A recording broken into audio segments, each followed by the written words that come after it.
Ya está en las últimas, ¿eh? En- yo creo que también es ser cuestión de la conectividad, pero ya está en las últimas. Si ya está en las últimas, ¿qué le podemos hacer?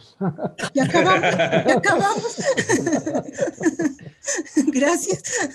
Eso nos hubieras dicho antes. ¿A qué horas empezamos? Perdón.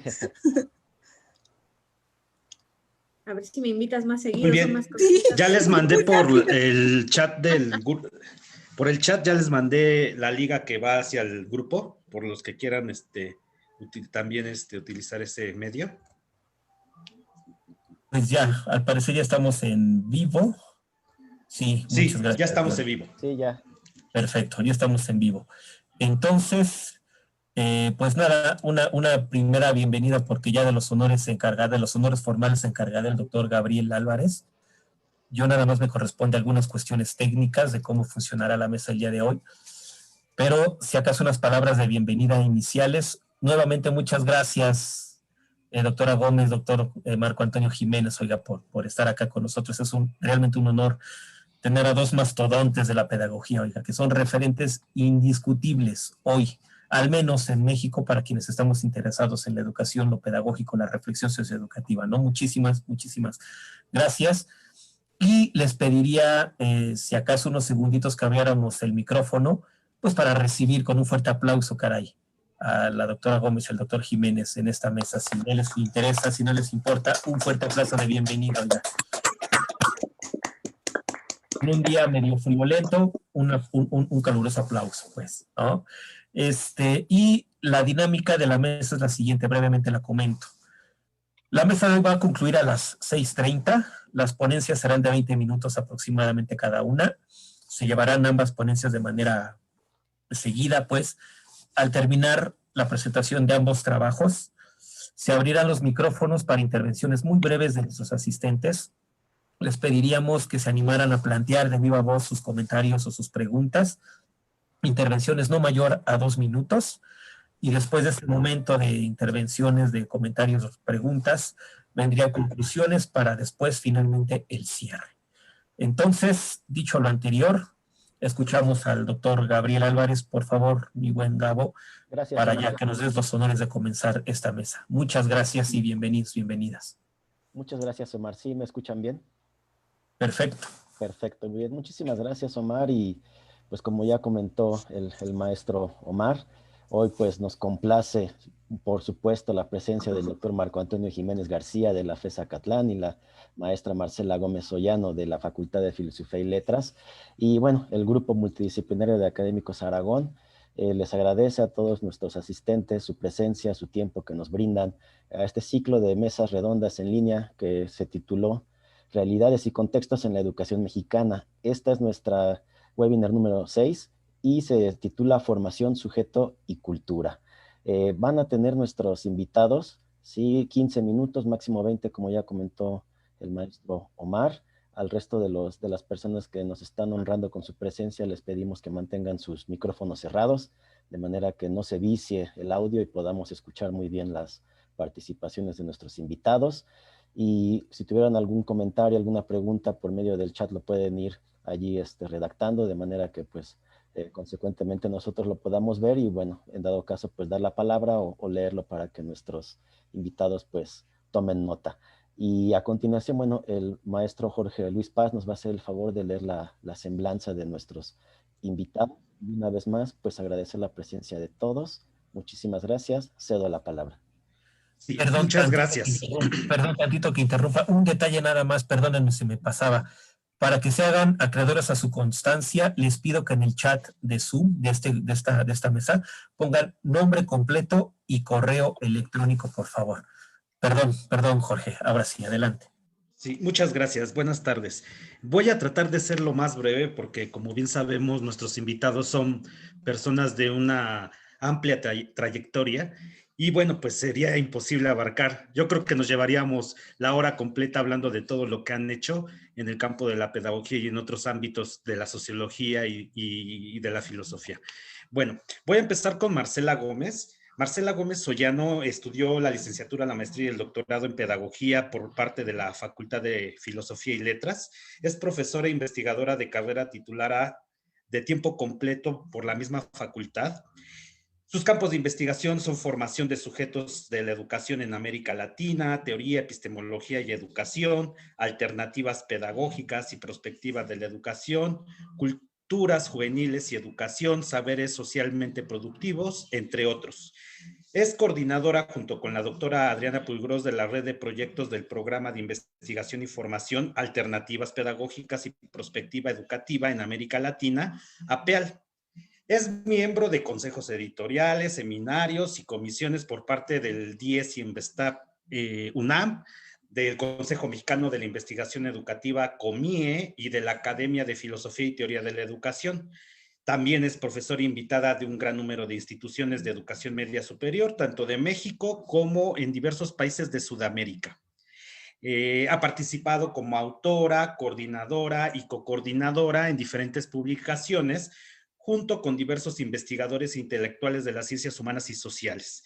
Algunas de sus publicaciones destacadas son muchas, pero algunas de ellas son Alternativas Pedagógicas, Sujetos y Perspectiva de la Educación Latinoamericana, del 2003, la última edición de este libro, Discurso Pedagógico, Horizonte Epistémico de la Formación Docente, del 2006, Cultura Política, Integración de la Diversidad de Identidades Sociales, 2008, y Saberes Socialmente Productivos y Educación, Contribuciones al Debate, del 2009. Uno de sus últimos textos es La disputa por la educación, tensión y articulaciones en el marco de las reformas educativas en México y América Latina, del año pasado. Por su parte, el doctor Marco Antonio Jiménez es sociólogo por la UNAM, Escuela Nacional de Estudios Profesionales Zacatlán, maestro en ciencias con especialidad en investigación educativa por el DIES Investap, doctor en ciencias sociales por la UAM Xochimilco, es miembro del Sistema Nacional de Investigadores Nivel 2, profesor del posgrado de Pedagogía de la UNAM, con varios seminarios, diferentes áreas de trabajo, también es profesor de la UACM, y algunas de sus publicaciones más recientes, estoy hablando de publicaciones hechas entre el 2019 y 2020, ha tenido artículos como el artículo El carácter pragmático del virus y su impulso biopolítico, y el artículo Innovation Meaning of, o el significado de la innovación, igual en el 2020. También ha sido coeditor de 2 libros, que es uno de ellos es Justicia y Prácticas Culturales Contemporáneas, Figuras del Pensamiento sobre lo Social, y de un libro titulado Sociología y Biopolítica. Muy bien, el tema que nos convoca hoy es formación, sujeto y cultura, elementos que están íntimamente vinculados, que son dimensiones de la subjetivación humana desde el nacimiento. Nacer es acontecer en el mundo, sucedido, preestablecido y predeterminado, con todas las implicaciones ontológicas y fenoménicas de un lugar y tiempo determinado que, en tanto huella matricial, nos signan con cierta impronta cultural, nos sujeta. El mundo en el que hoy vivimos, diría Anthony Giddens, es un mundo desbocado. Y no solo él, hay muchos pensadores que nos alertan de los riesgos latentes y los peligros que hemos producido como humanos. En un mundo que se torna cada vez más incierto, ya sea por la dinámica tecnocientífica que hace que sucedan vertiginosamente los cambios, o por los sucesos de violencia generalizados, o por acontecimientos como el que nos aqueja hoy en día con la pandemia, que ha vuelto incierto nuestro futuro inmediato. En estas circunstancias, las personas experimentamos pues, un alto grado de desorientación y de perplejidad. Por lo tanto, la comprensión hoy es una necesidad de primer orden. Paciencia histórica y conciencia de nuestra crisis, partir de no saber en dónde estamos ni cómo salir de la niebla hasta que vislumbremos algún camino, dice Manuel Castells en su último libro del 2019 que habla sobre América Latina, o como lo plantea Slavoj Žižek cuando invierte la famosa tesis de Marx que dice que los filósofos no han hecho más que interpretar de diversos modos el mundo, pero que de lo que se trata es de transformarlo. Žižek plantea que de lo que se trata ahora no es de transformar al mundo. Habría que detenernos, hacer un alto total y comprenderlo. es decir, volverlo a pensar. Pues bien, una ontología del presente, en el sentido de preguntarnos sobre lo que somos y estamos siendo, justamente nos lleva a reflexionar sobre el sujeto, la formación y la cultura y sus dinámicas de interrelación, de lo cual nos hablan nuestros invitados. Cedo la palabra a nuestros invitados y esperemos que esto sea un diálogo muy valioso para todos ustedes. Adelante, ¿quién empezaría? Muy bien, el doctor Marco Jiménez, si gusta empezar. Bueno, gracias, Marcela. Primero las damas, pero bueno, está bien. Agradezco mucho la deferencia. Es para mí un gusto, la verdad. Hace muchos años, no sé cuántos, Omar no me dejara mentir, nos conocimos, él nos apoyaba, de pronto aparecía por allí en un seminario en la Facultad de Ciencias Políticas y fue ahí donde nos conocimos. Yo quiero agradecerle a Omar de la Rosa y al grupo multidisciplinario de académicos de Aragón esta invitación. Es para mí un privilegio, un honor poder estar con ustedes. Lo digo de verdad, estoy muy emocionado y sobre todo estar con mi querida maestra Marcela Gómez. Ahora que leían su currículum, me veía yo ahí en muchas de las cosas que ella ha promovido y ha hecho a lo largo de su vida. Y bueno, por supuesto que me siento muy identificado con el trabajo que Marcela hace. Y bueno, trataré de no tenerme mucho tiempo. Hubiera querido, lo he intentado algunas veces, pero me doy cuenta que luego me disperso mucho y bueno, tendré que leer algunas cosas. Quizás ya lo comentaremos con más tranquilidad después. En esta mesa redonda sobre realidades y contextos de la educación mexicana, un poco trataré el tema del populismo. De hecho, es un trabajo que hemos estado realizando Ana María, mi compañera, Ana María Valle y yo, sobre populismo y pedagogización de la vida entre biopolítica y neoliberalismo. Son algunos de los conceptos sobre los que vamos a girar. Un poco la idea es centrarme más que en la cuestión de la biopolítica y el neoliberalismo, que sería la segunda parte del texto, aunque sí tocamos en la primera parte de esta reflexión aspectos muy importantes del neoliberalismo y de la biopolítica. Fundamentalmente quisimos recuperar la idea del populismo y la pedagogización de la vida. El populismo, sobre todo ahora que está muy presente en nuestra vida política, y el neoliberalismo, que es otro de los términos también muy en boga y que nosotros quisimos abordar a partir de ciertas lecturas y ciertos trabajos de investigación que hemos realizado. Y en principio no quisiera tomar como epígrafe esa reflexión que hace Foucault, ¿no? Cuando dice que durante milenios el hombre siguió siendo lo que era para Aristóteles un animal viviente y además capaz de una existencia política. Dice, y Foucault, el hombre moderno es un animal en cuya política está puesta en entredicho su vida de ser viviente, digamos. O sea, efectivamente, para Foucault, el hombre, tomando a Aristóteles, gracias a la política, el hombre pudo sobrevivir, digamos, gracias a que el animal era un son político, ¿no?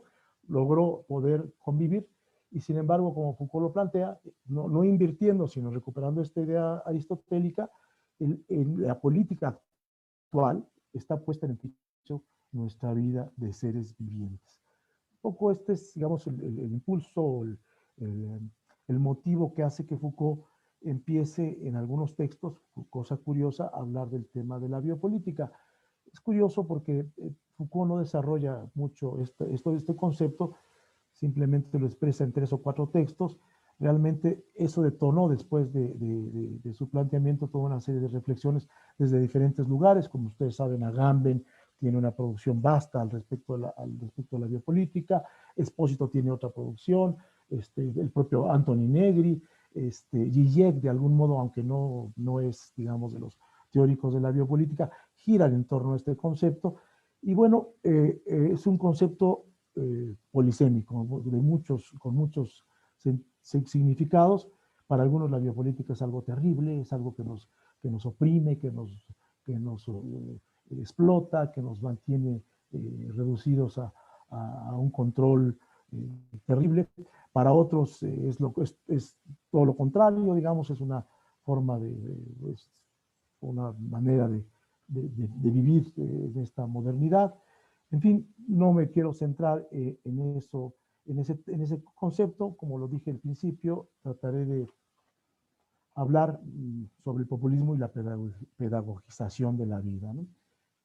Previo hago una pequeña presentación, un poco tratando de recuperar estos conceptos. Se reconoce que la articulación entre las nociones de biopolítica, populismo y neoliberalismo permiten interrogar la vida social e individual de esta época, lo cual nos hace mirar los procesos de subjetivación como formas de pedagogización de la vida.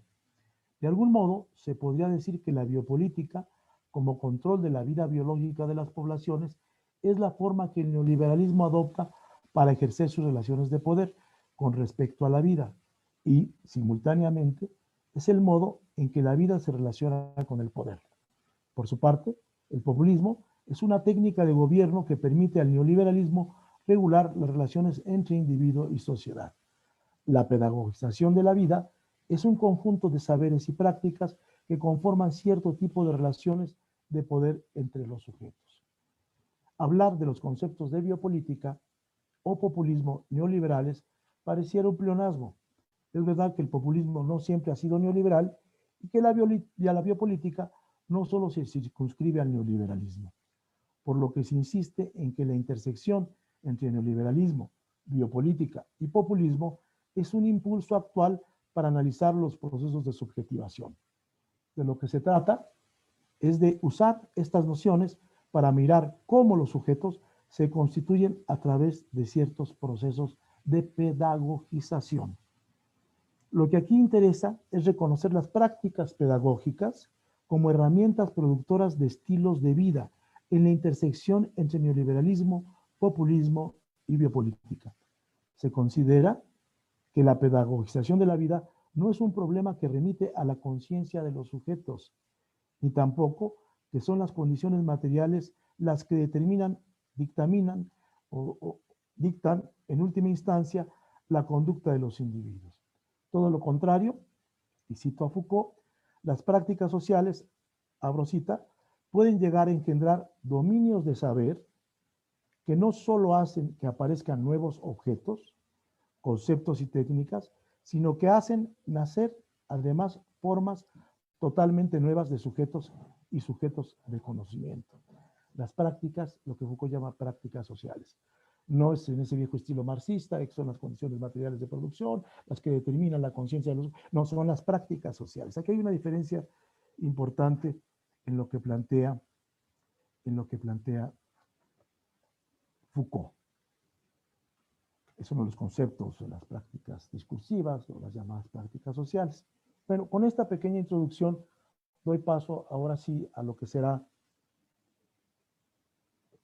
el tema de populismo y pedagogización. Empiezo. Populismo, pueblo, popular, son palabras que remiten a diferentes significados y sentidos históricos. Generalmente, cuando se habla de populismo se refiere a cosas muy distantes y distintas. Es como si se usara un mecanismo significante para hablar varias lenguas totalmente ajenas entre sí. No hay un origen en sentido estricto del término. Lo que sí hay es un uso político de él, especialmente en esta época de denostación por ciertos intelectuales y políticos que, conscientes o no de las relaciones de poder en las que se incluyen y suscitan, se suman a un esfuerzo por reducir el populismo a una especie de peste política e ideológica que habría que denunciar y erradicar.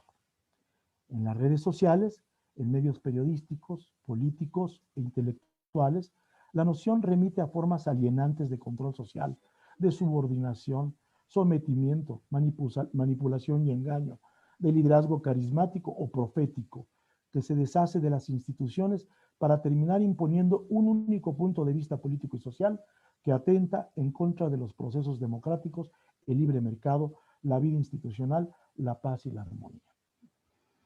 El populismo como todo proyecto político, conlleva un propósito educador del pueblo, de la ciudadanía, de la sociedad civil o de la población.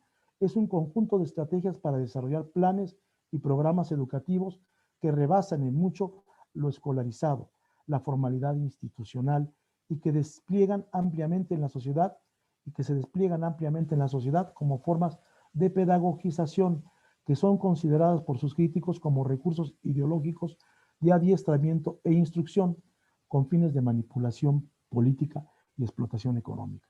Por ejemplo, en Latinoamérica se transitó de una concepción económica desarrollista que consideraba que lo político estaba determinado por las etapas de un supuesto desarrollo económico y que por lo tanto habría que transitar esas etapas a ciclos en los que la voluntad política no tenía interferencia. Desde los años 70, producto de las dictaduras militares y otras experiencias políticas, se hizo evidente que la relación entre política y economía no era de subordinación y mucho menos de determinación, sino de formas complejas de articulación. Precisamente una forma de pedagogización de aquellos años consideraba la participación política como determinada en última instancia por las relaciones de producción económica.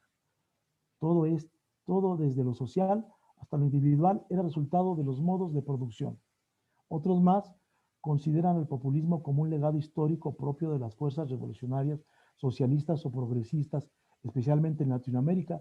Se ejemplifica con el peronismo, el cardenismo e incluso con la Revolución Cubana, entre otros acontecimientos sin duda. Todos ellos acompañados de procesos de subjetivación y de pedagogización. Se identifica directa o indirectamente al populismo con experiencias educativas y pedagógicas alternativas y autónomas, como por ejemplo la llamada educación socialista en México durante la presidencia de Lázaro Cárdenas. Lo que aquí interesa es mostrar cómo la larga presencia de un vocablo, de una palabra o de un significante no es la simple sucesión, evolución ni continuidad de ciertos hechos. Todo lo contrario, es necesario plantear los cortes, las rupturas de la noción de populismo con el propósito de reconocer los elementos que intervienen en estos quiebres.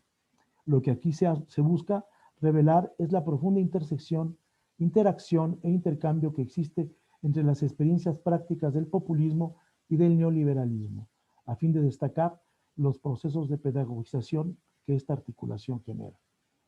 La noción de populismo se articula con la de neoliberalismo en el sentido que ambas se interesan, promueven e impulsan la presencia del individuo, de lo singular y de lo particular, la primera en lo político y la segunda en lo económico. El populismo se interesa por el sujeto en cuanto pueblo y el neoliberalismo en tanto actor económico en el mercado. Se trata del pueblo actuando en el mercado, es decir, de la lógica y las prácticas políticas entrelazadas con la lógica y las prácticas del mercado.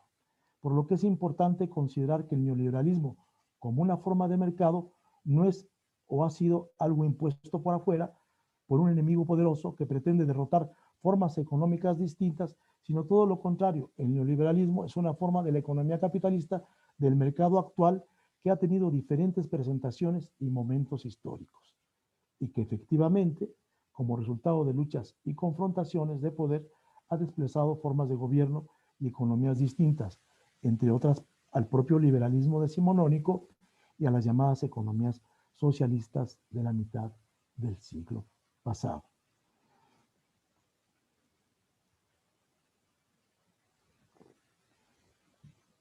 El populismo es algo más que una mera lógica política.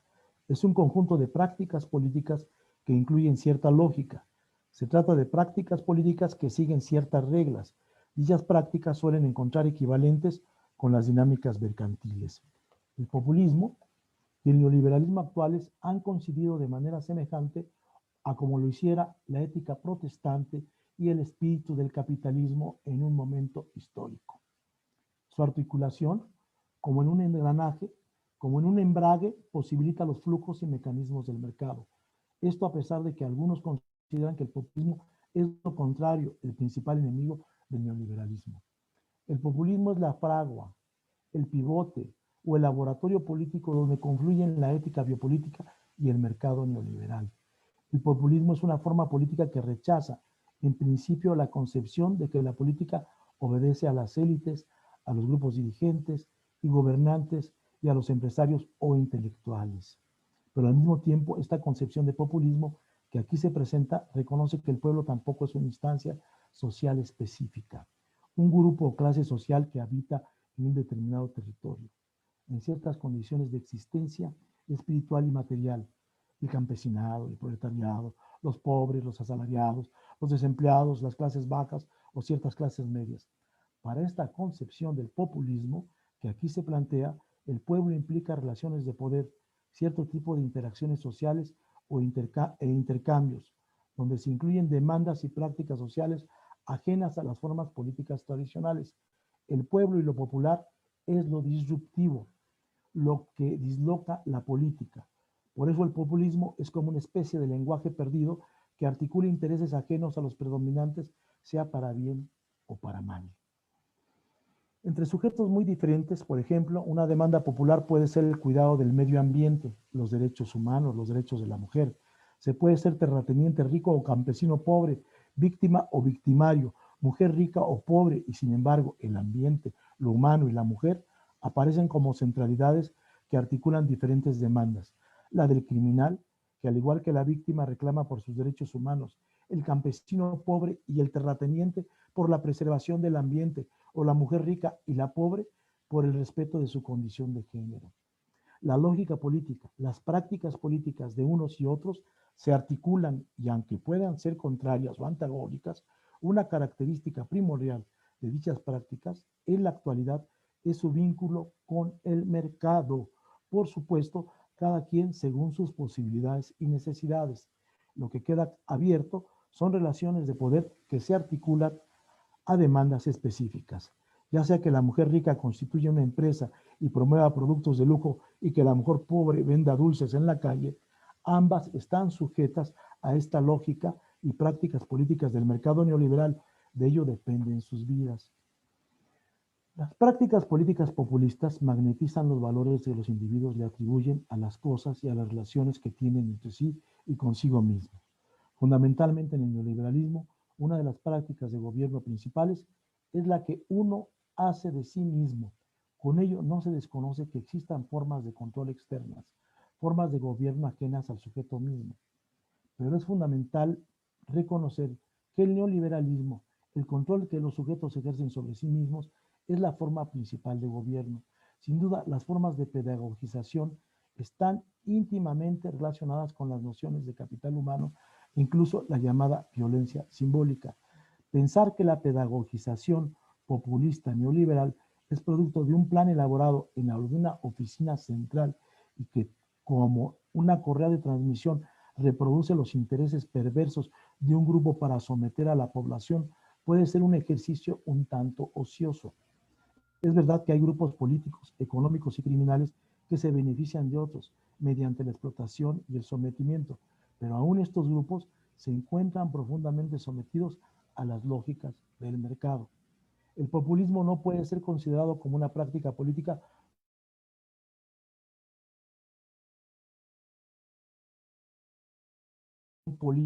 en la historia ni un legado histórico revolucionario, o como en el caso latinoamericano, una forma de lucha alternativa de los oprimidos contra los opresores, como una práctica política de la izquierda o una ideología comprometida con los explotados.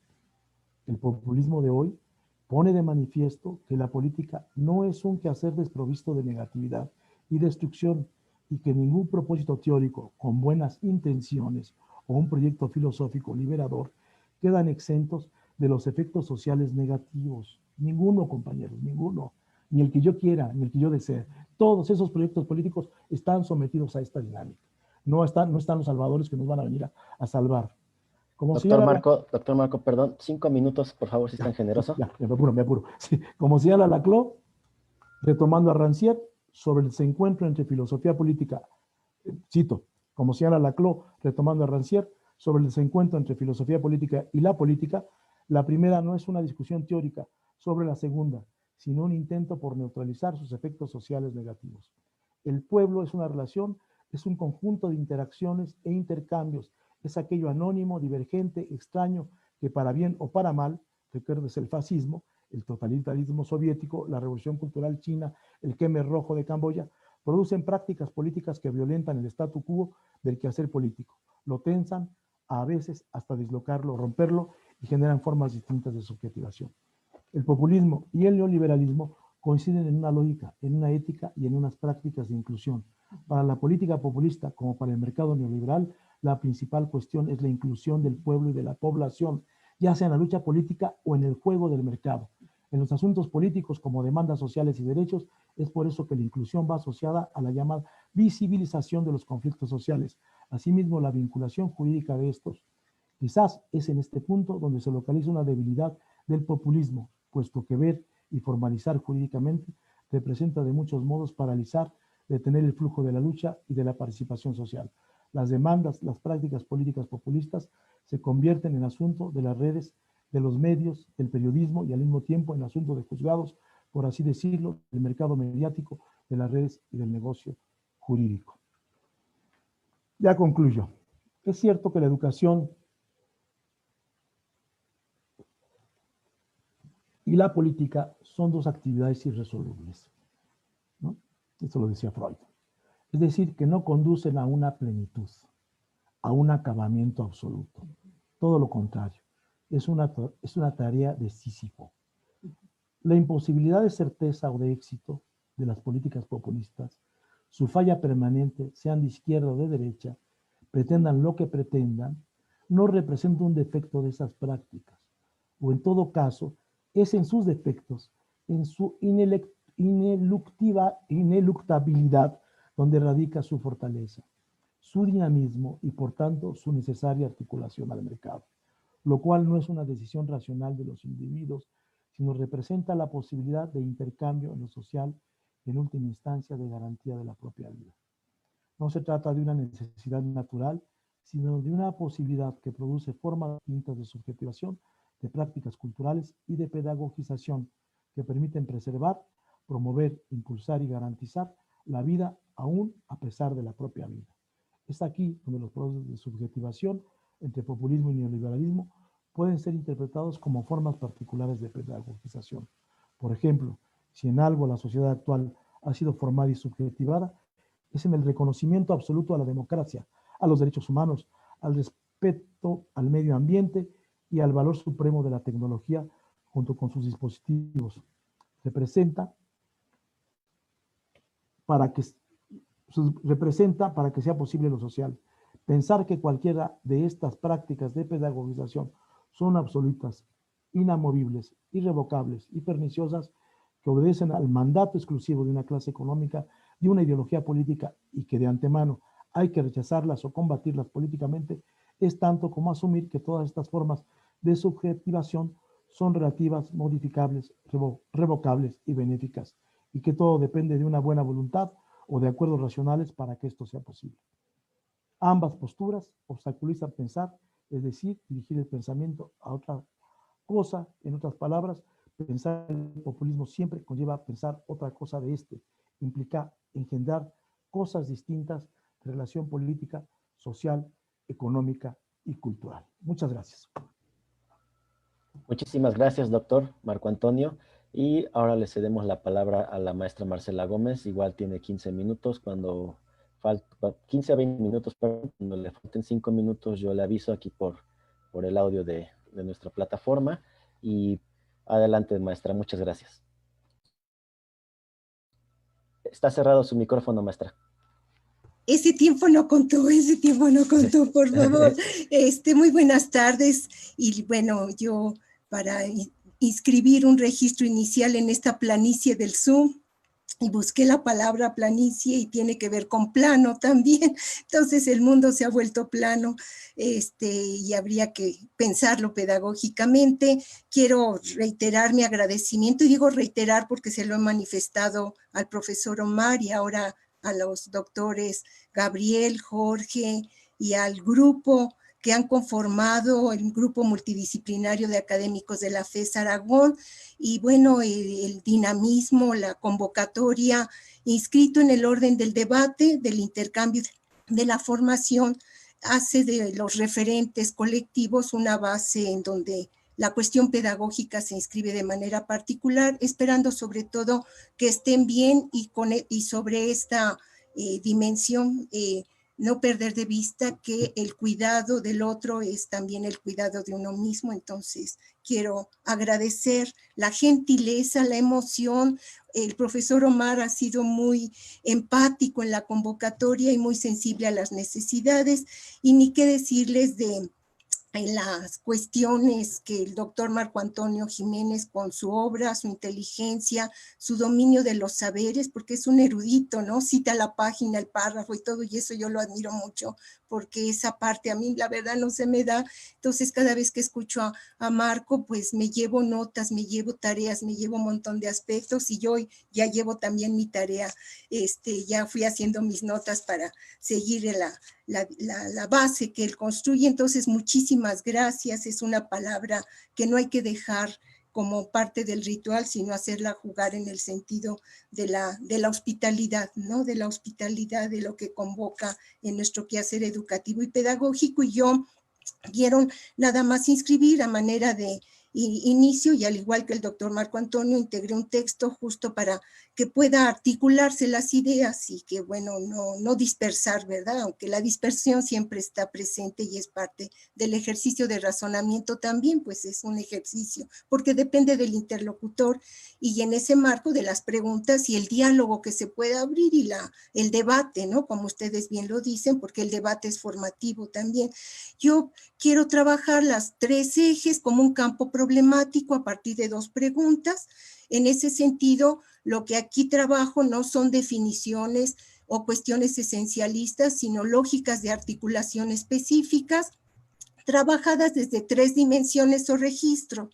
1, la relación de estos 3 aspectos: sujeto, formación, cultura, cultura, sujeto, formación, formación, cultura, sujeto. Podemos hacer ahí un juego y que tiene que ver con la vida cotidiana.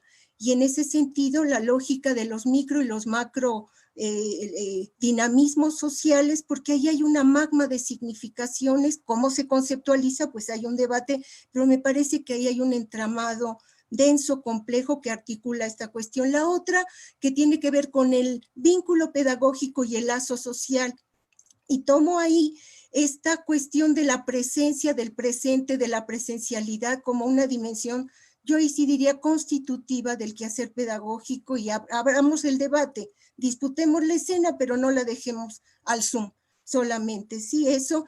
Y la otra, que es la cuestión del legado y las herencias, y cómo en ese registro pensar una dimensión tensa, compleja, no sé qué palabra ponerle, la buscaremos y la construiremos, y si es teórica, si es práctica, si es política, pero desde lo pedagógico que el lugar ocupa, que es la relación entre tradición, transmisión y transformación o cambio, ligado a legado y herencia. Ese es como el enjambre, y en ese lugar como disputa el lenguaje. El lenguaje desde el lenguaje hay que disputar la escena, me parece, porque si no otros la están disputando y configuran subjetividad, planos de articulación y construyen sujetos y se apropian de las lógicas de simbolización que desde la cultura configuran elementos que nos definen en términos de tramas concretas. ¿Qué las hace pedagógicas? Habría que ver. Entonces, bueno, estas son los 3 dimensiones, registros, ejes, que van a estar articulados y que en el texto que preparé, que creo que son de más de 20 minutos, pero aquí el profesor Gabriel pedagógicamente me disciplinará, y bueno, si se corta antes haré un cierre y adelante, y en el intercambio pudiéramos profundizar. Gracias, perdón, yo con Crono siempre tengo un problema que ni el psicoanálisis resuelve, la verdad. Entonces, bueno, Kairos hará lo suyo y ahí va. Sí, entonces, gracias. Abrir un espacio de reflexión para pensar un campo problemático, quiero caracterizarlo así, que se pregunta sobre la relación entre formación, sujeto y cultura, pone en juego una cuestión significativa de la educación, la pedagogía y las personas que estamos comprometidas con el oficio del enseñar.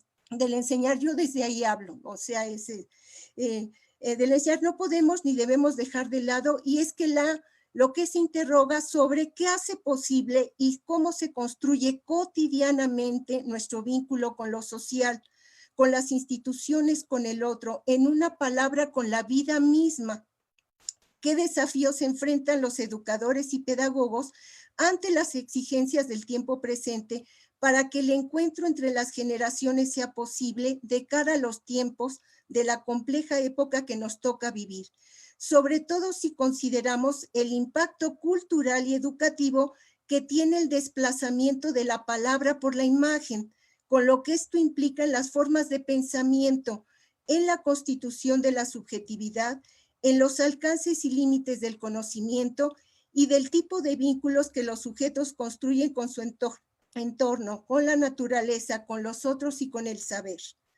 La complejidad del momento histórico que estamos viviendo hace urgente este debate, ya que los cambios y dinámicas que con la situación de emergencia sanitaria ha traído consigo la pandemia provocada por la COVID-19 a nivel mundial, hace evidente y agudiza las condiciones heredadas de décadas de privatización de los servicios públicos, de descentralización de la gestión, de la concentración económico-financiera, la inversión de la relación educación y economía, la interdependencia, la afectación medioambiental y la pobreza de millones de personas que conllevaron las políticas de ajuste estructural de corte neoliberal, junto con expresiones localistas, nacionalistas, segregacionistas, racistas, patriarcales, que son expresión y condensan lógicas conservadoras fuertemente asociadas a los intereses de las grandes corporaciones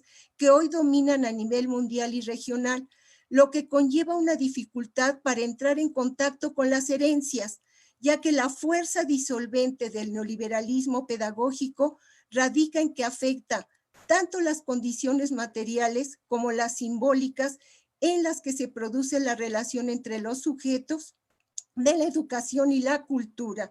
De ahí la importancia de considerar como un punto nodal del debate la compleja relación entre los micro y macrodinamismos sociales y culturales, ya que como lo afirmó en su oportunidad el doctor Hugo Zemelman, la constitución de sujetos sociales está estrechamente relacionada con el modo en que los individuos forman parte de los procesos macrosociales.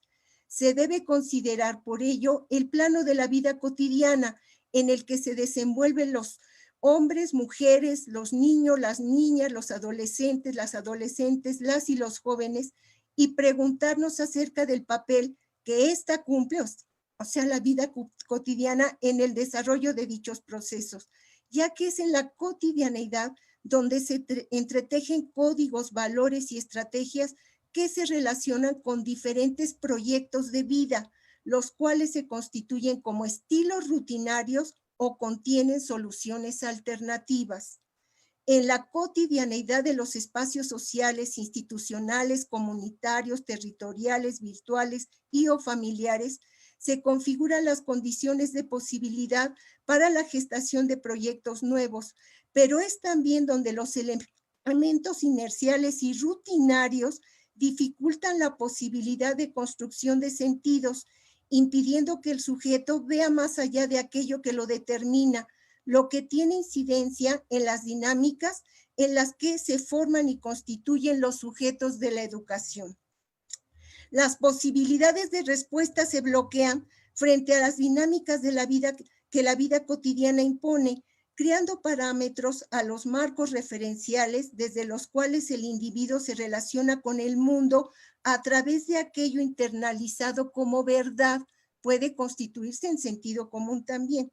Sin embargo, la idea de sutura o cierre total de los espacios sociales queda fuertemente cuestionada frente a la diversidad, diferenciación e hibridación de la cultura al configurarse como un entramado denso y complejo, histórica y simbólicamente constituido por la presencia de elementos que dislocan el orden simbólico legitimado y el sistema de valores en el que éste se sedimenta, posibilitando una nueva configuración sociocultural, con lo que esto representa para la formación, entendida esta como una dimensión particular donde la diferenciación y articulación de la cultura se configura en condición de posibilidad para la constitución de sujetos nuevos o diferentes. En la base de esta discusión está presente cómo se concibe el sujeto que se va a educar y los espacios posibles y deseables para construir representaciones pedagógicas que constituyan imaginarios dentro de los cuales los nuevos sujetos cobren significados. Sin esta operación, la formación de sujetos sería imposible, ya que supone subordinar la complejidad del sujeto pedagógico a recortes de carácter disciplinario, teórico, ideológico, institucional, político, valórico, tecnológico, mediático, sin considerar las condiciones de producción, uso, circulación y consumo de prácticas, saberes y sentidos, desde los cuales se significa de manera particular el campo de la formación. Pero la imaginación no es mero acto de voluntad o de buenas intenciones, sino que demanda activar las diversas esferas del sujeto, sea en el terreno del conocimiento, de la afectividad, de la subjetividad o del deseo, sobre todo porque en los escenarios latinoamericanos los planos de la imaginación no siempre han jugado para aportar a la recreación del mundo y de la vida social. Aún más han crecido junto con rituales y mitos que heredamos del iluminismo, que supuso la construcción del sistema educativo moderno sobre el supuesto de que bastaba un discurso pedagógico racional y homogeneizante para producir una sociedad democrática, justa e igualitaria. La imagen totalizadora y cerrada que la mitología racional introdujo en la fundación del sistema educativo de América Latina parece jugar, siguiendo la metáfora del traductor, como inventora de la historia, al poner en boca de sus interlocutores aquello que por haber inventado se convierte en verdad, produciéndose la paradoja que Carlos Fuentes relata en la persona de Jerónimo Aguilar, quien como traductor en la entrevista entre Guatemus y Cortés traicionó, inventó, convirtiéndose en el resorte de una fatalidad que transformó el engaño en verdad. He aquí la fuerza de la palabra, que al no reconocerse como parte de una trama sociocultural, histórica y político-pedagógica, pierde su sentido y delega su poder al lugar que ocupa el interlocutor, por lo que esperamos y suponemos de esto. En la palabra del maestro, del padre, del Estado, del medio, de las imágenes, se transmiten, socializan y recrean aspectos que tienen que ver con el lugar de la verdad, capaz de formar y dirigir a las nuevas generaciones como aspiración de continuidad y sostén del orden simbólico.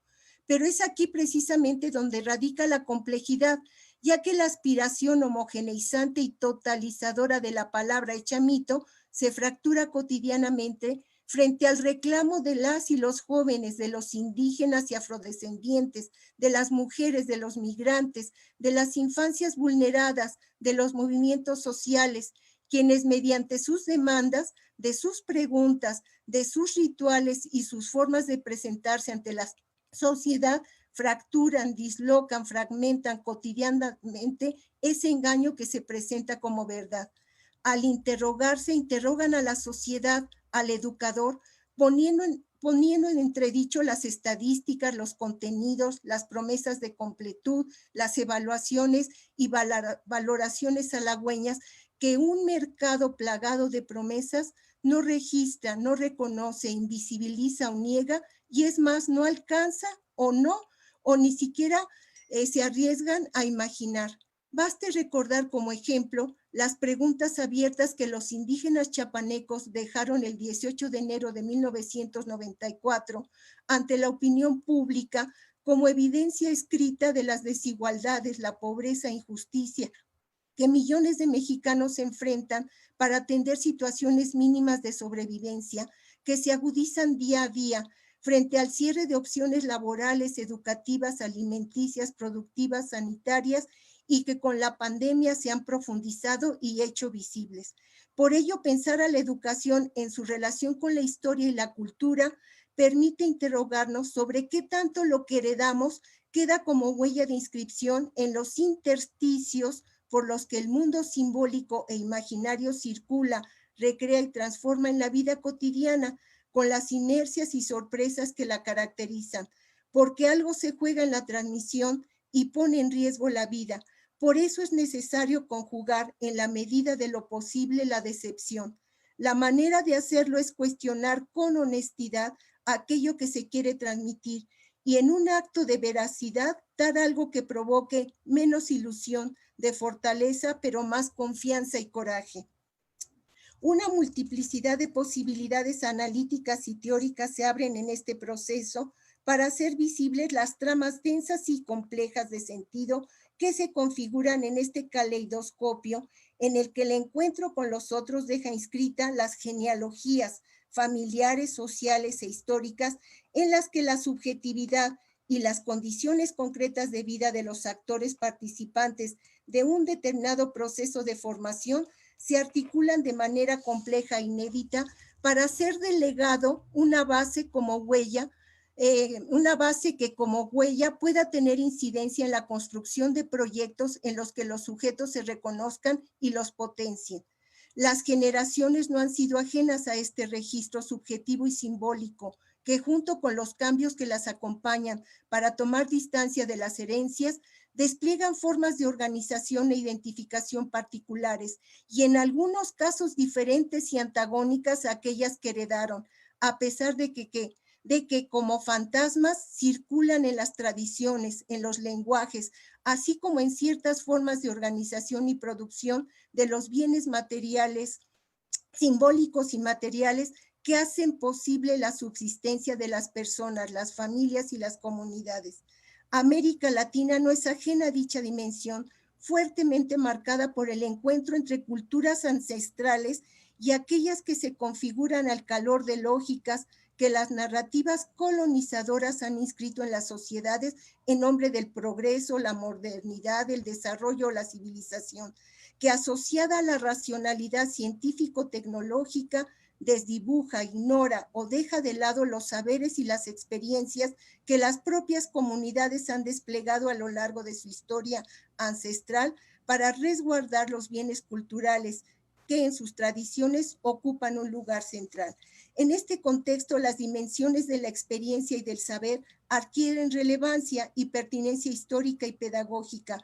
Maestra Marcela, perdón que la interrumpa, 5 minutos, por favor. Sí, particularmente en nuestra América, en tanto que constituyen, junto con las de cultura, sujeto y conocimiento, referentes ordenadores centrales para pensar los límites que diversas formas de representación teórico-discursiva tienen frente a las prácticas de los actores concretos y sus formas de simbolización del mundo, lo que en el campo de la educación y la pedagogía consideramos una cuestión central, ya que nos ubica en las dificultades que enfrentamos en la región para la recepción del legado, la construcción del vínculo con lo social y las mediaciones deseables y posibles para articular las herencias con los aires de la época y las transformaciones en ciernes. Constituyen en este sentido una fuente de apropiación y de resguardo de la memoria que puede ser la base para la producción de lo nuevo frente a un escenario que, como el actual, avanza arrasando lenguajes, posiciones de sujeto e instituciones. En este marco, y solamente lo enuncio porque habría que trabajarlo de manera particular, quiero enfatizar la importancia que tiene preguntarnos cómo nos constituye el presente y cómo hacer jugar la lógica de la presencialidad, no frente a la virtualidad, sino a lo que implica en el vínculo a partir de mediaciones concretas.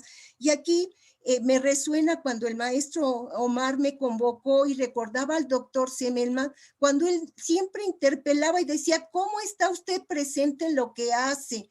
Aunado a que hoy se habla de la presencialidad, aunado a que la presencialidad del sujeto involucra el conjunto de aspectos que nos involucran como sujetos, y tomo acá una cuestión particular de La Rosa, cuando señala, quiero retomarlo tal cual porque me parece muy importante, cuando señala cómo la presencia solo se logra con la presencia, y es el lugar desde la presencia donde la subjetividad se moviliza, porque articula de otra manera la trama pedagógica, por eso es insustituible, más allá de las lógicas tecnológicas o tecnocráticas con su potencialidad que están marcando parte del escenario pedagógico y que cruza el tema de la formación del sujeto y de la cultura de una manera fundamental. En este marco, y solamente para concluir, quiero situar la cuestión del legado como una dimensión fundamental y pensar siempre, perdón por el siempre, no es esencialista, nada más es inscribir un lugar de registro. Inscribimos nuestro discurso en una narrativa que es parte de una tradición, y desde esa tradición tenemos nosotros que ubicar, si no sirve, no nos gusta, está dislocada, hay que construir otra, porque las generaciones requieren, para salir del presentismo, una historia en la cual ubicar su propia tradición, su propia dimensión generacional. Bueno, ahí hay toda una cuestión. Y por último, ya para cerrar, quiero plantear aquí como cierre una cuestión, ya nada más la leo rápido, perdón, porque ya me agarraron las carreras y el nervio para variar, y eso es el sujeto, pues, ¿qué le vamos a hacer? Leo un parrafito nada más. La dimensión simbólica imaginaria de las narrativas culturales son una puerta para nutrir este universo complejo entre saberes, subjetividades y experiencias, de los cuales se nutren los procesos de formación, porque vivir y aprender a trazar las coordenadas de ese mapa secreto por el que transita el territorio de la creación, tal vez nos permita aprender a enhebrar las sombras de los fantasmas que acechan por los intersticios en los que la historia y la memoria se cuelan en espera de que en el encuentro con el otro algo nuevo y diferente se descubra, invente, cree y recree a través de los lenguajes que nos permitan ocupar el universo simbólico en los que los procesos de formación de los sujetos de la educación se despliegan con su fuerza performativa, es decir, política, y por qué no pedagógica, porque tal como lo precisa Yvonne Bourdelais en su libro Etimología de las Pasiones, en el mundo de las palabras existen leyes y magias ineludibles. Una de ellas es el poder de enhebrarnos en esas genealogías que brillan en las cavernas del pasado como gotas deslizándose en las paredes de una gruta inacabable. Cada hilera de reflejos se bifurca en nuevas preguntas, nuevas galerías, nuevos reflejos, nuevas grutas. De una raíz se salta a otra y así va creciendo un bosque subterráneo de correspondencia y avenidas misteriosas. Hasta aquí la cita. Avenidas misteriosas que pueden poblar de esperanza los horizontes en los que la formación y la cultura abran las puertas a las preguntas con las que las nuevas generaciones puedan poblar de lo común la justicia y la igualdad del mundo por venir. ¿Estaremos a tiempo de conseguir este mundo en común que pueda ser transmitido y renovado? Es una pregunta que dejo abierta para la reflexión y el intercambio. La frase de Albert Camus del discurso de recepción del Nobel que Jorge La Rosa recupera en su libro P de Profesor sintetiza de una forma bella y tal vez desafiante lo que en estas líneas de sonoridad espero haber podido transmitir. Cada generación, dijo él, se siente destinada a rehacer el mundo.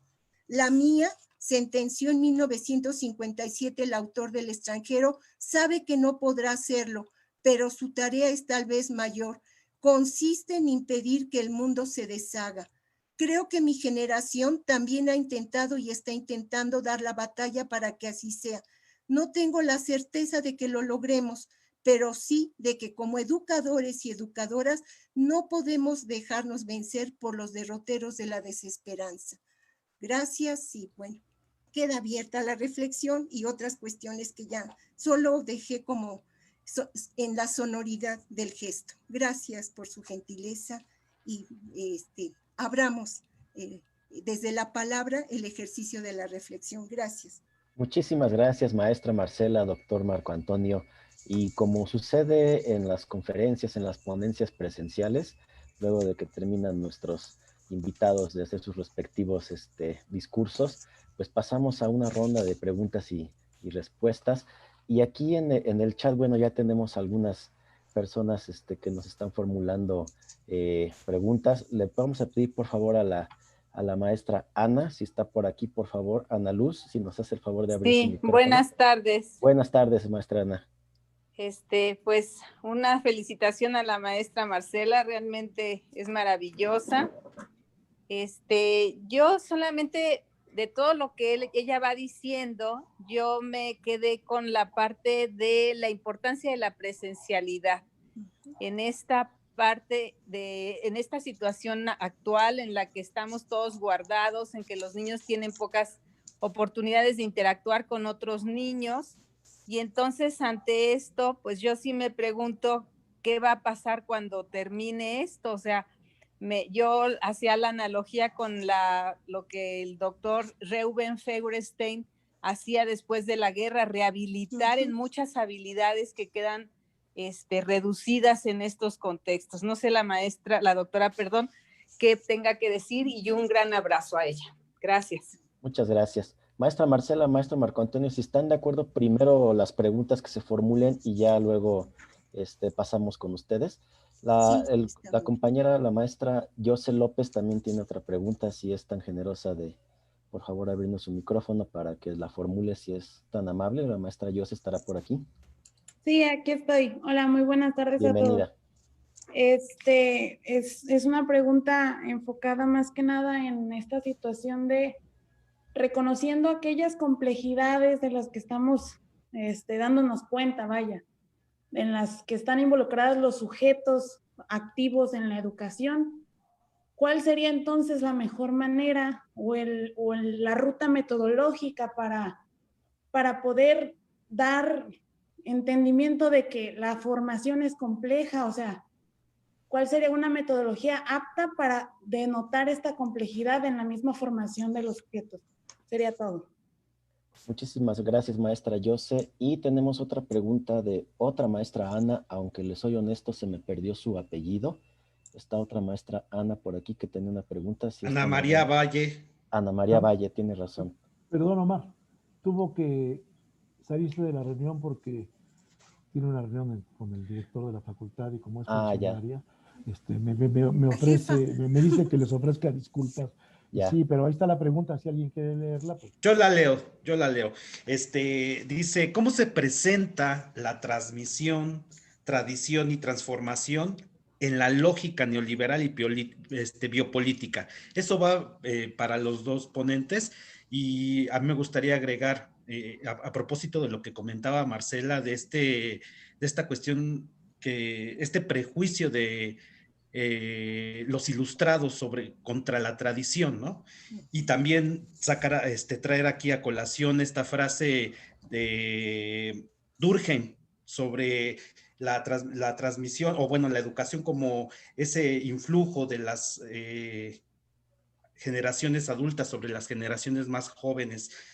Comento esto porque me parece muy interesante la pregunta que hace la maestra Ana Valle, porque en la actualidad también se sigue teniendo ese prejuicio. De hecho, considero que una de las cosas que más se ha exacerbado en nuestros tiempos, a propósito del contexto neoliberal, es vivir todo en el presente y siempre estar enfocado hacia lo novedoso, ¿no? Un signo que ha sido persistente durante toda la modernidad y que en nuestros tiempos se ha exacerbado hasta sus máximas expresiones. De ahí que, por ejemplo, Lipovetsky hablara sobre la hipermodernidad. Bueno, digamos, esas características o ese signo exacerbado ha generado que se denoste todo lo que viene del pasado, se piense como algo negativo, como un lastre, cuando bien nos estuvieron platicando en sus ponencias la importancia de este pasado, de esta memoria histórica, sobre todo en un mundo en el cual se busca desde diferentes ámbitos, desde diferentes espacios, se busca generar una interculturalidad, un acercamiento con el otro, con lo diverso, con la alteridad. Siempre eso solamente es posible si nos reconocemos como parte o somos filiales a la cultura, y la cultura siempre va a tener que ver con esa tradición, de ahí la importancia de eso. Pero creo yo que sí sería interesante que los dos ponentes nos plantearan en este contexto en donde hay nuevos dispositivos pedagógicos, dispositivos en el sentido Foucaultiano o como lo analiza Agamben, dispositivos que incluso una de las lógicas que más exacerban es esta ruptura con el pasado, enarbolando o dándole supremacía a todo lo que tiene que ver con lo nuevo y el futuro y el progreso, que no deja de ser una lógica que ya viene de más atrás, pero que ha demostrado todas sus carencias y todas las dificultades para las implicaciones, y que tiene implicaciones muy negativas en la subjetivación de las personas. Bueno, ese sería mi comentario. Perdón, bueno, en general, buenas tardes a todos. Hay por ahí otra preguntita que nos plantea uno de los asistentes, Francisco Leonel Mora, ¿no? En especial creo que es hacia el doctor Marco Antonio Jiménez. Digo, abusando ahorita que está este momento de externar las preguntas que se están planteando, ¿no? Nos dice él, ante la dualidad populismo-neoliberalismo, ¿no? La nueva escuela mexicana, ¿qué tanto se aleja de la estructura de ese enfoque que por años se ha orientado a nuestro sistema educativo? Creo que también es bastante interesante en ese ámbito y la relación que planteaba, ¿no?, el doctor durante su ponencia, y esa relación entre pues política, sujeto, cultura, bueno, dirigida en especial hacia el doctor. Insisto, reiterar el gusto que nos dio que tanto el doctor Marco Antonio y la maestra Marcela nos acompañaran esta tarde. Yo creo que ahora sí. Ahora sí, me parece creo que ahora sí damos un espacio no para preguntas. Que nos...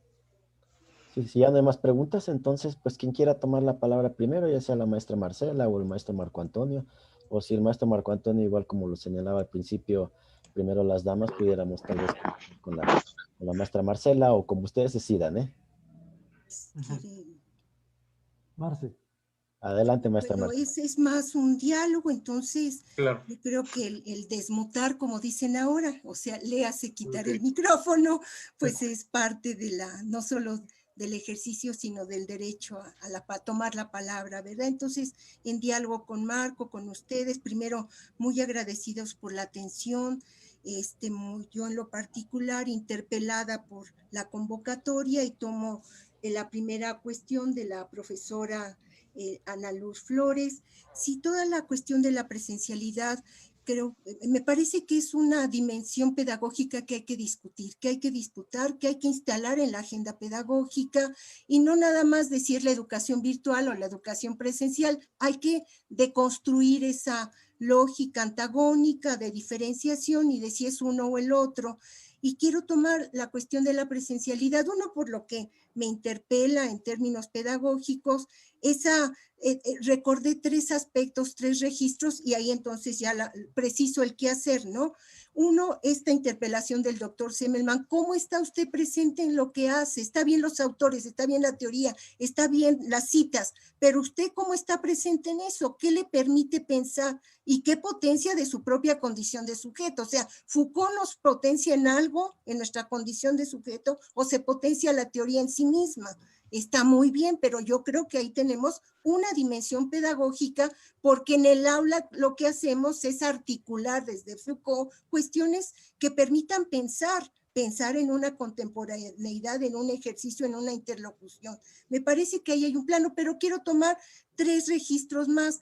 Una investigadora argentina, ahorita, perdón, se me fue el nombre, sí, decía, espérenme, a ver, pero no estamos presentes, se dice es que no está presente en el Zoom. Claro que hay presencia, nada más que es una presencia en donde hay una mediación particular que habilita la presencia de cierta manera, ¿sí? Pero no el vínculo, ahí es donde habría que discutirlo. Y otra cuestión que creo que es muy importante es cuando la lógica de la presencialidad, y ahí yo lo sostengo desde un registro analítico concreto, que supone sostener a través de la mirada la posibilidad del encuentro con el otro. Sí, es entrar al salón de clase, en donde hay algo de lo ritual, de lo gestual, de la empatía o de la no empatía, del hartazgo, de la subjetividad en el cuerpo, en cómo estoy.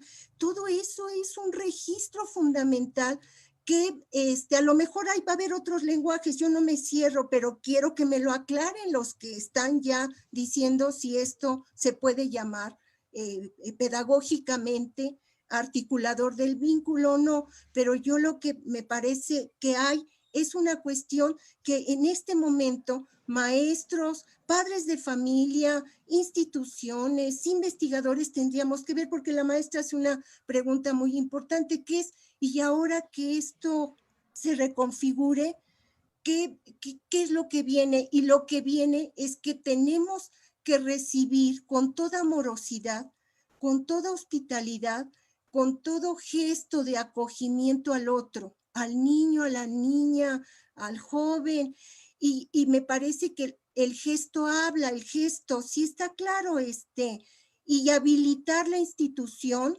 esa vieja vaca sagrada que tantos criticaron en nombre de la educación popular, en nombre de la crítica, en nombre de no, ese edificio se puebla, se llena, se articula, se aprende a hacer lo que es también, o sea, no es nada más si se disciplina o no disciplina, todas esas discusiones de una pedagogía limitada frente a las dimensiones de los espacios que habilitan a través de la palabra algo, en donde no hay lógicas de disciplinamiento, el semáforo rojo, verde, amarillo. Entonces, me parece que ahí esa cuestión tenemos que imaginarnos ya ese gesto fundacional que marque el registro del vínculo para poder desde ahí trabajar los duelos, atender las necesidades y jugárnoslas en todo lo que haya que jugar para sostener el vínculo pedagógico. Me parece que, y si hay que poner el cuerpo, si hay que poner los recursos,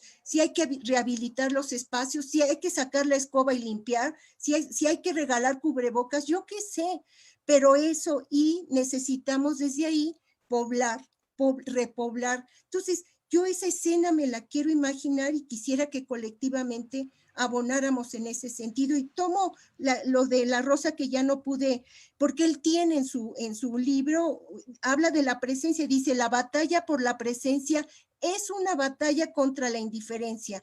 Convocar la presencia es convocar una cierta reciprocidad, una cierta responsabilidad, una cierta respuesta. Solo la presencia es capaz de convocar la presencia. Ahí dejo, es contra la indiferencia, ¿sí? Entonces, bueno, ¿qué es lo que viene? Depende de los contextos, las dinámicas. Yo les cuento algo que, bueno, hablando con gente decía, mi esposo, ¿no? Que hablaba con un sobrinito, y le decía, oye, ¿y te gusta ir a la escuela? Sí. ¿Y tienes muchos amiguitos? Sí. ¿Y tienes muy buenos amiguitos? Sí. ¿Cómo se llama? ¿Y saben qué dijo? No me acuerdo. No se acuerda cuál es su mejor amiguito. Ahí hay una obturación de algo. Hace falta que alguien intervenga para narrar, para contar una historia, para escribir un registro, para habilitar la memoria, porque es la memoria corta, pero también es la memoria larga, sí. No sé si estoy, entonces, bueno, lo dejo, perdón, hay como síntomas, hay cuestiones sintomáticas de este entramado que no hay que perder de vista. Me parece la profesora, y ya nada más algunos minutos, sobre la cuestión de la complejidad del momento, lo metodológico y la cuestión de la formación. El campo problemático en el cual entendí la convocatoria me parece que sitúa un registro fundamental que no es de carácter metodológico, sino que habría que articularlo en el orden simbólico, porque a lo mejor nos preguntamos con qué pedagogías trabajar para que los procesos de formación realmente habiliten al sujeto a poder reconocerse en las tramas, en las historias, en las configuraciones de sentido, etcétera. Depende de una multiplicidad de situaciones y de mediaciones. Y ahí la lógica de lo metodológico no es que no sea importante, pero no se resuelve desde lo metodológico, sino se articula en función de los aspectos que en los espacios concretos nos permitan articular cuestiones que tienen que ver con las dimensiones particulares del sujeto, le hace la subjetividad, con otros aspectos que movilicen, perdón si lo dejo ahí volando, que movilicen el deseo, que movilicen el registro y nos asuman en la responsabilidad. A ver, yo les pregunto, como profesores no tenemos una responsabilidad, y la responsabilidad es a inscribir un registro significativo frente al conjunto para que desde ahí se lea algo. No es ir al museo, sino es lo que el profesor pone en escena para que cuando se va al museo algo se evoque, algo se lea, algo se configure y se hagan visibles otras tramas. Ahí sí hay pedagogías que habilitan. Me parece que el registro freiriano abre a ese ejercicio que por desgracia se redujo a lo técnico, palabra generadora y podía ser cualquiera. Espérate, no es cualquiera, tiene que ver con entramados que habiliten la mirada para que nos demos cuenta de lo que estaba ahí y no habíamos nombrado. Esa escena que narra Freire, ¿no? De los pescadores en Puerto Montt, cuando se paran en la ventana y dicen, aquí he vivido siempre y no me había dado cuenta de lo que estaba ahí. Y por eso hablo de la vida cotidiana, porque me parece que ahí se tejen grandes proyectos como grandes inercias. Si no veamos lo que está pasando ahorita, la vida cotidiana nos sumerge en una lógica particular. Entonces, yo ahí es lo que permitiría hacer visible tramas. Si es desde lo metodológico, adelante, pero me parece que tenemos que habilitar otros registros. La pregunta de la doctora Valle, pues sin duda nos coloca en todo un seminario, ¿no? Tradición, transmisión, yo lo puse las 3T, pongámosle ahorita, no es la 4T, es las 3T. A ver, entonces, sí, el concepto transmisión ha sido fuertemente cuestionado por ciertas pedagogías, desde una lectura mecanicista, en términos de una lógica vertical, una lógica desde la comunicación de emisión-receptor, sin mediación, podríamos, o enunciado de Durkheim, que se repite y repite y repite y repite, deshistorizando. Pero bueno, aquí lo que yo diría es que la transmisión está mediada por la traducción. Por eso lo ponía, se entiende traducción en el sentido no de los traductores, sino de que al transmitir algo se quiebra, nunca es la literalidad. Él dijo, y cito, pero mediado por la voz, por la presencia, una voz como la de Marco, pues es la voz cautiva también, sí está claro la escena, o sea, todo lo que está alrededor de aquel acto, de aquel registro pedagógico, donde algo se pierde y algo se gana y algo se produce. Por eso tiene que ver con traición también. Al transmitir traicionamos un montón de aspectos y movilizamos la subjetividad. ¿En qué tradición se ubica? Eso sí hay que leerlo, hay que situarlo. Va más allá de la parte histórica. No sé si estoy clara, aunque tiene que ver, porque la historia es narrativa también, ¿sí? Y el tiempo es afectividad también, no es nada más el reloj, etcétera. Entonces, quería yo plantear esto. Ahora, Ana María decía, en la lógica del populismo y el neoliberalismo, ahí Marco podría abonar, aunque yo creo que ahí yo hablaría de los populismos en este momento. Sí diferenciaría que hay lógicas conservadoras y derechizantes y que la lógica del neoliberalismo en términos del mercado y en términos de la regulación que el mercado y que está inscrito en todo, o sea, se lucra con el agua de los glaciales ahora, ya la están vendiendo, se fueron a sacar agua de los glaciales que se están derritiendo y lo están vendiendo a precios exorbitantes. Y el tema concreto, que es el tema medioambiental, pues quién sabe dónde queda. Pero sí me parece que hay una lógica en el neoliberalismo que crea aspectos de articulación en donde lo que sea lo toma y lo devuelve sin sujeto, sin historia y sin contexto. Y ahí es donde la lógica de interpelación se juega de cierta manera. Yo ahí me gustaría que si se puede abrir una reflexión particular con respecto a la pedagogización. Lo dejo ahí marcado y ya nada más digo una última cosita. En términos de que era la cuestión del doctor Jorge, el mundo, bueno, que hizo toda una reflexión el doctor Jorge Paz con respecto a esta lógica del presentismo. Y ahí hay una dimensión pedagógica muy importante que es cómo articular o cómo interpelar a las generaciones que en términos de ese presentismo, o sea, es lo que Valenzuela dice, ¿no? Hablando de los jóvenes, el futuro ya fue. Y eso marca una lógica que necesitamos, yo creo, trabajar de manera profunda para poder situar no una cuestión de promesa, sino una cuestión en donde los aspectos de las generaciones se puedan inscribir en algo más que una temporalidad que marca, ojo, es diferente el presente que lo inmediato, porque ahí hay juventudes que están siendo atrapadas y adolescencias y cada vez más chiquitos por el aquí y el ahora. Y eso, yo les voy a decir, es la lógica de la muerte. De la muerte real, porque hay niños que se la juegan en ese registro, y de la muerte simbólica, de la cultura. ¿Sí? ¿Cuál es el valor de la cultura hoy? Es una pregunta que dejaría aquí. Bueno, con esto muchas gracias. Perdón, Marco. Y ahí gracias, Marcela. Muchas gracias. Que pudiéramos abrir, ¿verdad? Gracias, profesores. Gracias. Bueno, Marcela, me dejas sin poder hablar. Hay tantas cosas que se van juntando. ¿Será que esta forma distinta de presencialidad nos apabulla, ¿no? De todos modos nos pasa lo mismo más o menos cuando hemos estado presentes en una mesa. Son tantos los conceptos, tantas las cosas. Vivimos en un mundo tan vertiginoso que a veces sentimos que los conceptos nos comen, nos abruman. Sí, sin duda, yo simplemente diré, lo virtual es real, ¿no? La tecnología es tan humana como lo más humano que podamos conocer. Una laptop es lo más humano, una computadora, un ordenador, un celular es muy humano.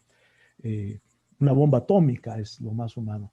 Claro, si nosotros le atribuimos a la palabra humano un concepto de lo bueno, de lo que nos produce bienestar, de lo que nos produce cierta tranquilidad o progreso, pues a lo mejor a veces pensar en una bomba atómica pues no nos hace pensar en que eso es humano, pero no hay nada más humano que una bomba atómica, ¿no? Fue hecha por humanos, no fue hecha por marcianos, nosotros las hicimos y son muy parecidas, los objetos técnicos son muy parecidos a nosotros.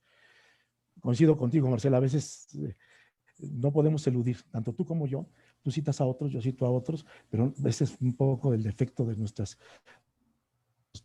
vida tanto tiempo en la academia, pero me parece, y ahí sí concuerdo, tuve la experiencia de compartir con el doctor Semmelman incluso algunos cursos, y esa demanda permanente del doctor Semmelman, bueno, ya Foucault dijo esto, La Rosa dijo esto otro, el compañero argentino dijo tal, ¿usted qué piensa? ¿Cómo se implica? ¿Qué es lo que le motiva lo que está pasando?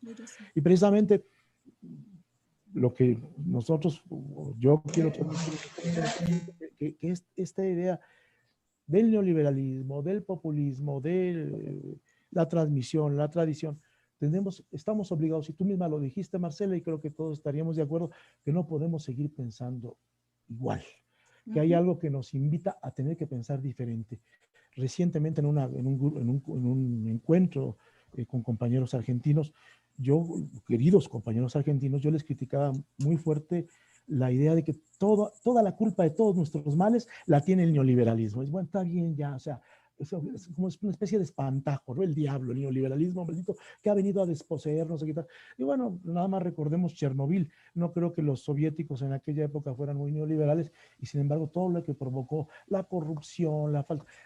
Hay algo propio, hay una especie de condición humana que rebasa estas propias dinámicas mercantiles o económicas. No estoy justificando la depredación del neoliberalismo, pero me estoy invitando un poco a pensar, y no lo hago yo, precisamente un poco como dice Marcela, lo que plantea Foucault en sus últimos textos, bueno, ¿de qué manera el neoliberalismo nos ha subjetivado?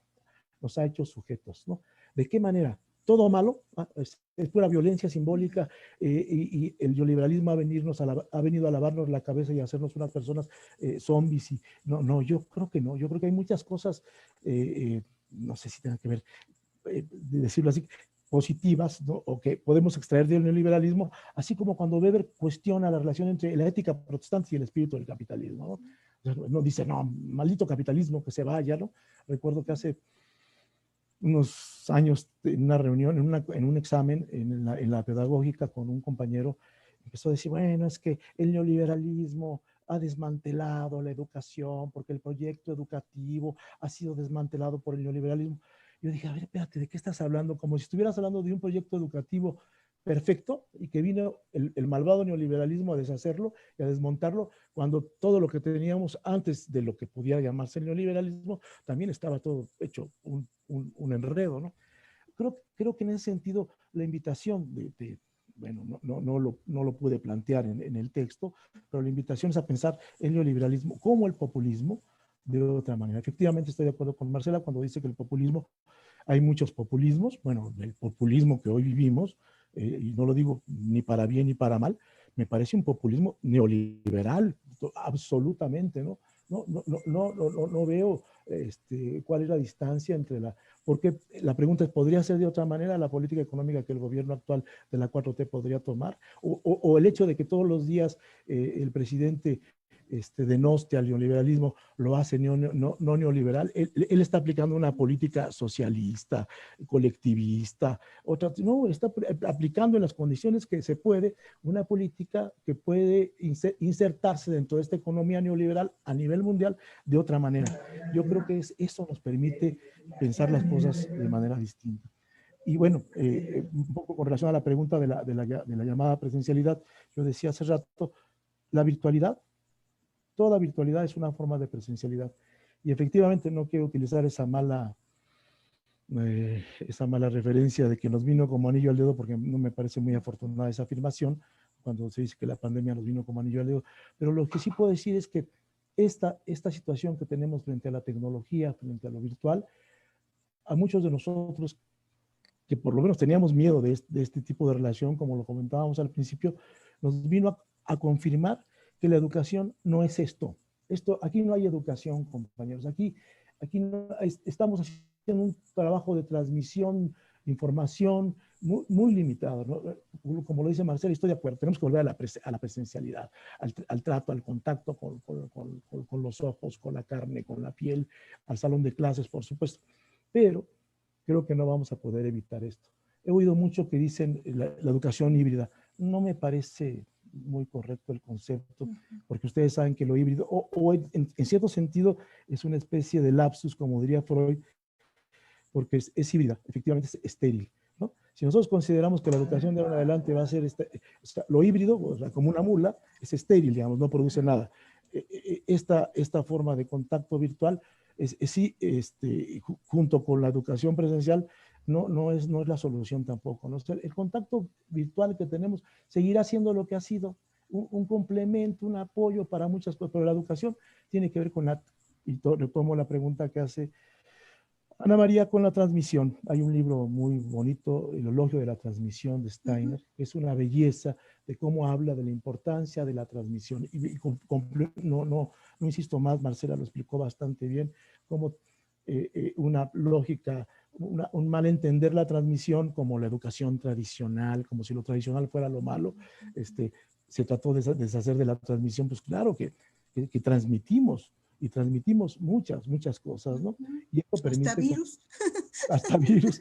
Hasta virus. ¿No? Somos contagiantes. Y eso permite la transformación. Efectivamente, la lógica neoliberal y la lógica y biopolítica, digamos, nos ha impuesto una manera distinta de esta transmisión. La pregunta que hacía Jorge Paz, la relación con el pasado, es tan importante el pasado como el futuro. Y esta época, estas condiciones nos han quitado no solo el pasado, sino también el futuro. Ya no hay futuro. Lo que hay es lo que tenemos frente a la pantalla. No hay ni siquiera futuro, ni pasado ya, digamos. Y comparto con Marcela esta idea del niño que, bueno, ya no sabemos ni siquiera el teléfono, el número telefónico que yo tengo, ya ni me lo sé. Ya no digamos el nombre del compañero, el nombre de mis vecinos o de los amigos. De pronto se nos olvida porque estamos metidos en una lógica eficientista, en una lógica del trabajo, de la información, más allá del saber o del conocimiento. Nos desancla todo.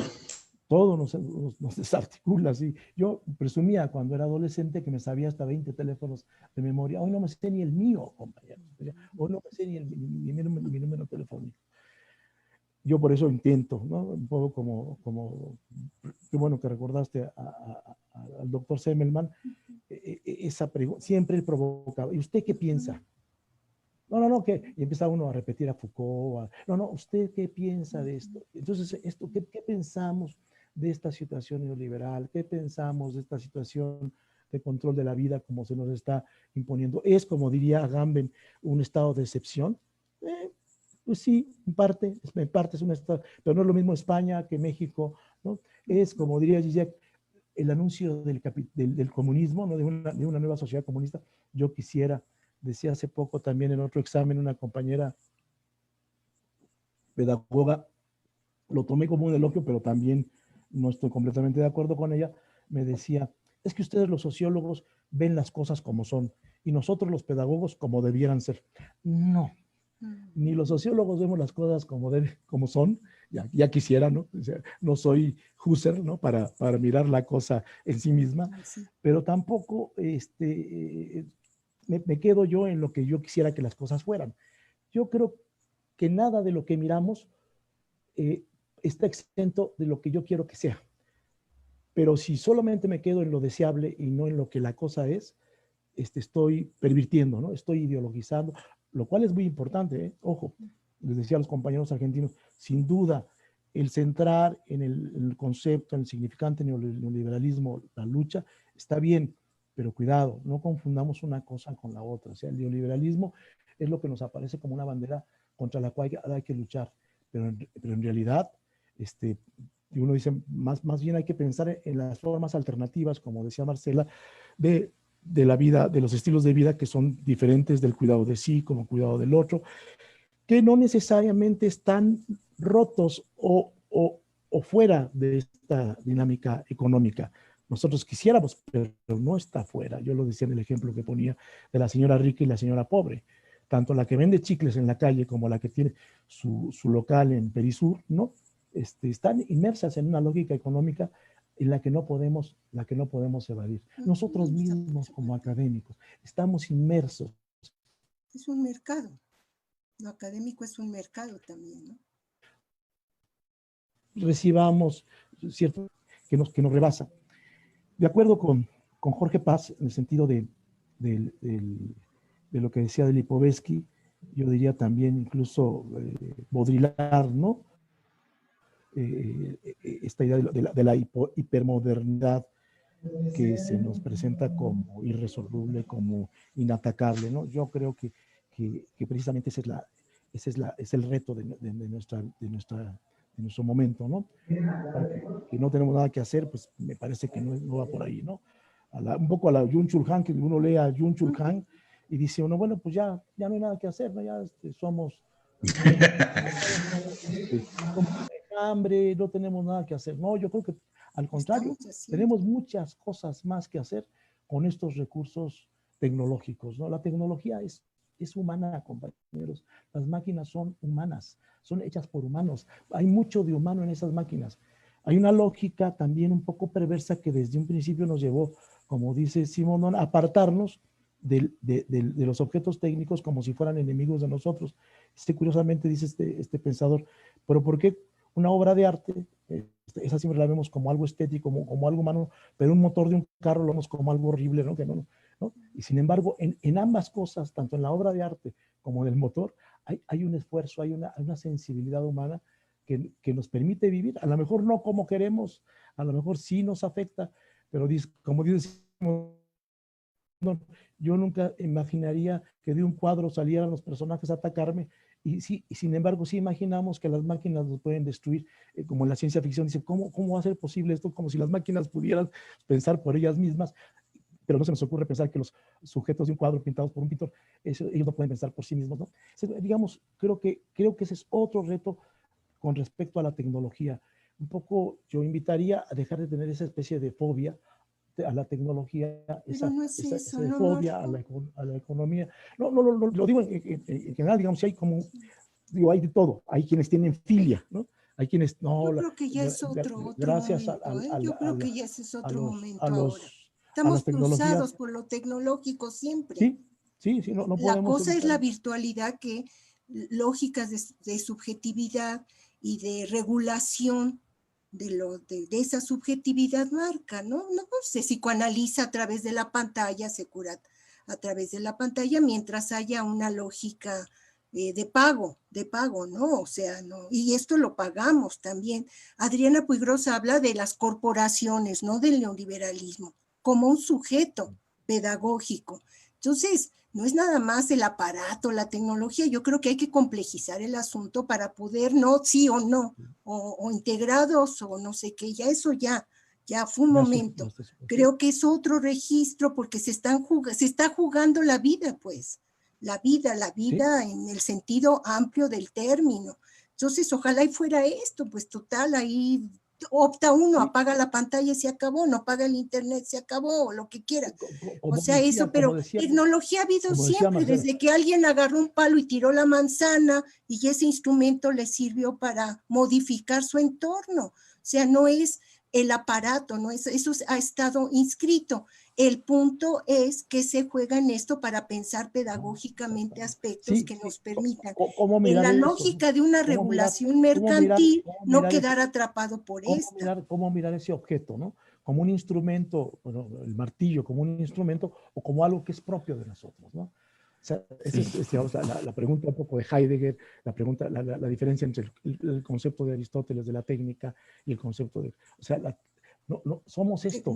Somos esto que estamos utilizando, ¿sí? Aunque no nos guste y aunque sea muy limitado, somos esto, no somos otra cosa, somos técnica. Pero somos algo más que eso. Sí, somos eso y otra cosa. Bueno, perdonen, buenas noches, maestra Marcela, debo de convertirme en el abogado del día menos querido en este momento. Le recuerdo que su evento ya está retrasada para el evento que tenía. Me conecto, mire, hay que correr de un Zoom al otro en la planilla. Mire, nosotros encantados de continuar con esto hasta las 10 de la noche. Créanme, es un placer, un deleite escucharles a ambos. Reflexiones profundas, pero además una actitud sencilla, humilde, amigable, y quienes hemos tenido la oportunidad de estar en diversos momentos, tanto con el doctor Marco como con usted, nuestra Gómez, nos damos cuenta de, no sé, aprendemos muchísimo, ¿no? Ahora en la virtualidad, pero también hemos aprendido en los momentos en que nos hemos encontrado y mirado a los ojos y escucharlos, ¿no? En esas presencialidades que son magníficas. Muchísimas gracias. Muchas gracias, doctor Jiménez. Muchísimas gracias, doctora Gómez. No los quiero interrumpir más. Creo que los miembros también del grupo quedan sumamente complacidos. Y con ganas de más. Sí. Hay que hacer una segunda parte, por favor. Sí, claro, y si les parece bien, podemos desde ahorita comprometerlos a una segunda parte, a una segunda mesa, porque nos quedamos con muchas ganas. Y les aseguro que no solo un servidor, sino muchos, sino es que todos los que nos están ahorita siguiendo amablemente. Antes de cerrar y de ceder la palabra a alguno de los compañeros para ya la culminación, abramos los micrófonos nuevamente, por favor, y despidamos con un fuerte aplauso, bien merecido estas excelentes reflexiones. Muchísimas felicidades a los dos, hombre. Muchas gracias. Profesores Marco, un gusto. Gracias. Y añoro el que nos encontremos. De veras. Un placer, Marcela. Adiós, gracias Marco. A ustedes, gracias, de veras, muy adiós, agradecido. Adiós, gracias, que no sea la última vez que nos invitan. Y que ahí estemos. No, nunca será la última vez. No, chonguitos, va a haber madera. No, que a la otra les ponemos un tema bien picante para que se ponga bueno el debate. Nos ponen unos guantes. Un campo problemático, como dice la doctora Marcela. Creo que es eso, y que solo aprendiendo a pensar, escuchando y reconfigurando las tramas, ¿no? Porque estamos cruzados por lo que constituye lógicas de regulación. Eso, el neoliberalismo nos constituye, ¿no? Dijo Adriana. Y Sí. en el neoliberalismo no se ha ido, porque la base que articula son lógicas de acumulación que son regulatorias Claro, de un montón de claro. aspectos. La academia es muestra de eso. Quítenle el SNI a alguien y va a poner el grito en el cielo. Y en función de eso opera, o sea, hay lógicas regulatorias. Sí, y se ve, ¿no? Ahora cómo estaban todos, ya no les quitaron el SNI, ya, que siga la ciencia como quiera. O sea, está metido hasta los dientes. A los ¿no? dientes, ¿no? Y ya, más vale asumirlo así, Claro. porque no es que esté allá, está aquí y está haciendo, y está ganando la batalla, es lo peor. Sí. Y porque los glaciales con vacunas, sin vacunas, se siguen derritiendo. Claro. El consumismo y todo, díganme si no, o sea, ¿cómo? Entonces, por eso hablo de la vida cotidiana, yo quiero insistir en eso, porque ahí se gestan los grandes proyectos, pero también se invisibilizan las tramas. Sí, así es. Sí. Pero Se bueno, ahí está. desnarrativiza, ¿no? Digamos que Hay otra narrativa. se toma como algo ajeno. Narrativas Si no se alternas. nombra, no es visible. Lo que no Sí. se nombra, no. Y cómo se nombra también. Entonces Exacto. creo que ahí hay, pedagógicamente, no sé, en otros registros. Y yo traigo como una pregunta, nada más la pongo cada rato y Marco seguramente tendrá mucho que decir, porque él trabaja el psicoanálisis de manera muy No se te oye. rigurosa y registros No se te oye. analíticos teóricos. Sí, ¿cuál es el malestar de la cultura hoy? ¿No? Entonces, Sí, no, eso, no sé Ese si sería cabe un buen tema para la próxima una mesa. pregunta, para la ¿no? siguiente ¿Cómo mesa. Para la próxima estudiarlo, mesa. cómo resolverlo? Y me encanta ponerlo acá porque sé que Marco, además de su inteligencia, su rigurosidad, su dominio de los saberes, su producción que va con la época, ¿no? Y cómo convoca, interpela y reta a pensar. Marco reta a pensar, es un Semmelman en el sentido amplio de la palabra. No. Bueno, yo es una preocupación que la pongo y no sé cómo, si cabe la pregunta, ¿no? Si cabe, nada más la dejo ahí. Cabe, claro que cabe. Bueno, Listo, gracias. ese es el tema. Ahí está el Para tema la para Tema para la segunda Y mesa. además del aplauso, un abrazo. Ay, maestro, muchas gracias. Un abrazo a Sí, todos. oiga. Con lo que tenemos a nuestro alcance, que es la palabra. Eso Sí, yo. oiga. Entonces, gracias de veras, Gracias. Marco. Al Un contrario, gusto. muchas gracias. Maestra Marcela, Bueno, doctor Marco. ahí van pumitas van, pumitas. Pumitas y público. Sí, por cierto, ¿verdad? Los Pumas allí van. No, yo Sí, digo, ahí van. En bueno, mesas muchas anteriores, gracias.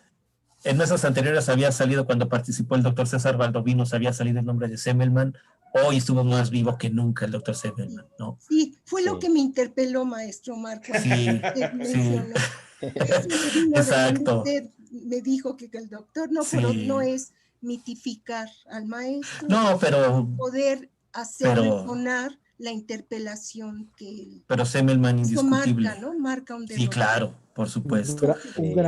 Semmelman como homenaje fue un gran también profesor. al maestro. Semmelman fue un Sí. gran maestro. Había que verlo en el aula. Era un gran Sí. maestro. Sí. Podría uno tener diferencias con él. Yo, ¿qué les Sí. puedo contar?